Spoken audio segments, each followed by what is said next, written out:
परिषद पुणे महिला व बाल कल्याण विभाग बेटी बचाओ बेटी पढाओ प्रतिज्ञा। मी प्रतिज्ञा करते की मी मुलगी आणि मुलगा यांना समान मानेन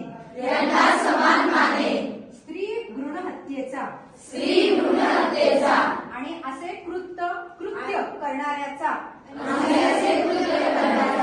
विरोध करीन।